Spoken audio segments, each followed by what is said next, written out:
Hey Brick Bloggeteers, Will here, and today we're looking at set 10334 Retro Radio. Now this is a bit of a pricey set at $100, but it is designed to be more for adults, which is why it has the 18 plus, and it also has warning labels all over the place to warn you about the battery for the sound brick. I was very excited when this came out because I wanted to see a sound brick in a set, and I wasn't up for buying the Harry Potter sorting hat. So very thrilled when this came out because I do like the retro objects like the typewriter and the various cameras and things like that. So this was right up my alley, so I checked it out. All right, so for the Retro Radio itself, it has this nice blue shell. And the interesting thing is, while you're building it, this shell actually comes last. All the internal mechanisms of the radio are all built together, and then you kind of just piece together parts of like the sides that get attached, then the bottom gets attached, then the top gets attached, and that all comes at the very, very end. This set also has a lot of printed elements. You got the Lego brand up in the front on a tiles.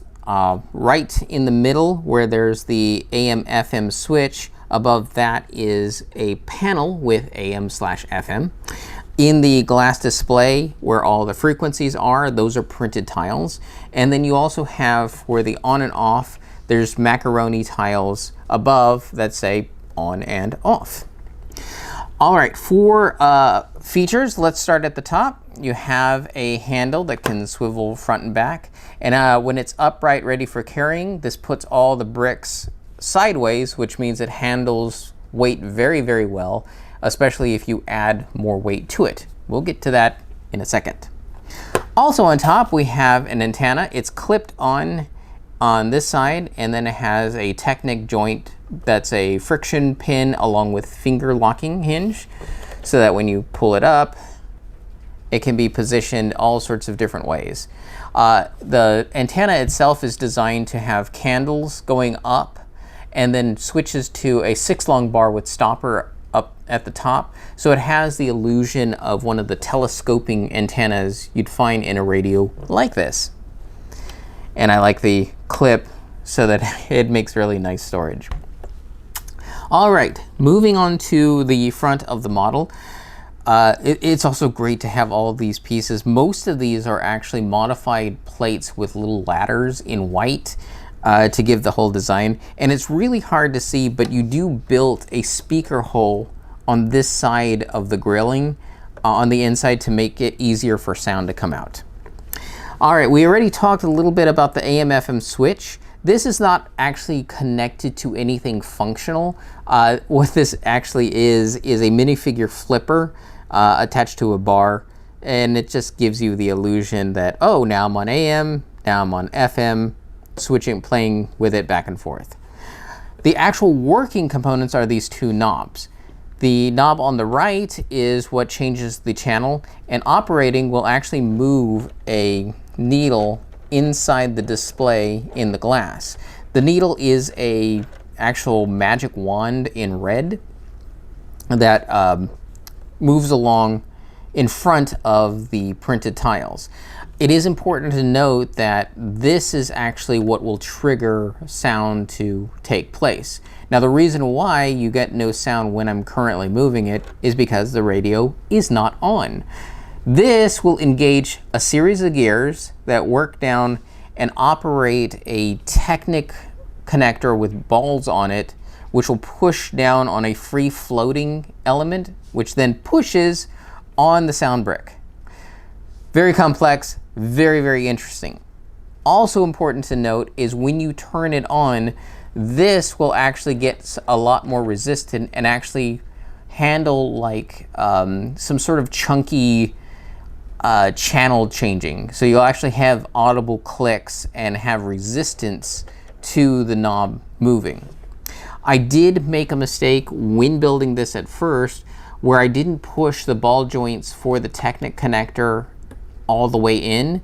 And what happened was when this was engaged and I tried to push it, it locked up it would operate the sound brick, but I couldn't move it to move the needle back and forth. So make sure that when you get to the spot where you have a Technic connector with 3 axles coming off of it, that you push the balls in as tight as they can go. Otherwise, you might have the same problem.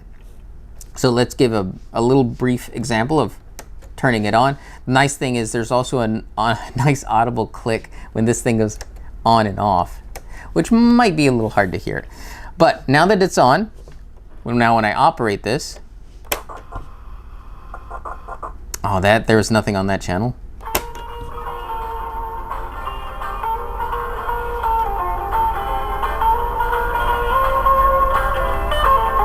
There's the attempt. It's gonna be close. Go!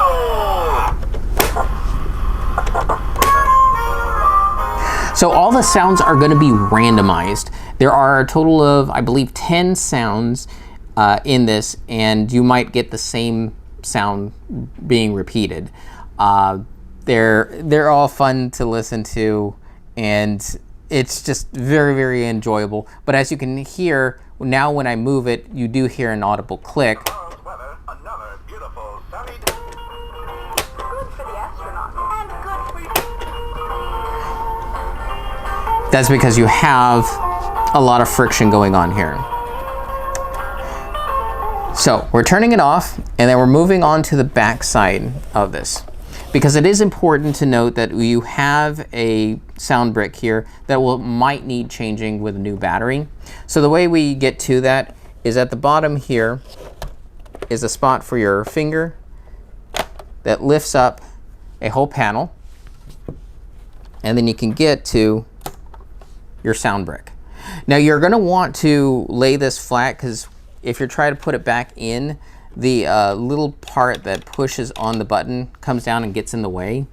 So you're going to want to lay it down, push that back before putting in the sound brick with the button going towards the top handle. And there's a series of 4 studs here where that brick fits in. Now I didn't mention that the handle can handle more weight, because the other feature in here is a cradle that has a rubber band connection point that is built to hold a smartphone. You can put it in here, set up your favorite streaming radio channel, and actually use this as a carrying case for your smart device, and it then will operate as an actual radio. You then just put this back on here when you're all done loading up your smart device or changing the battery, and you're good to go. So again, pricey at $100, but this is a very interesting set. You have a lot of Technic elements with a new worm gear that helps operate the needle going back and forth. You have the nice channel changing, which is a mechanism I saw last in the Ducati motorcycle in the Technic set. This is how I prefer it. I did see one similar to it in a Haunted Mansion fairground set. They use different parts. This one actually is closer to the Ducati, which I actually prefer because it's more compact. Fun build, nice pretty coloring, interesting play features. Just a tad pricey at $100, but still I definitely recommend. It's again set 10334 Retro Radio.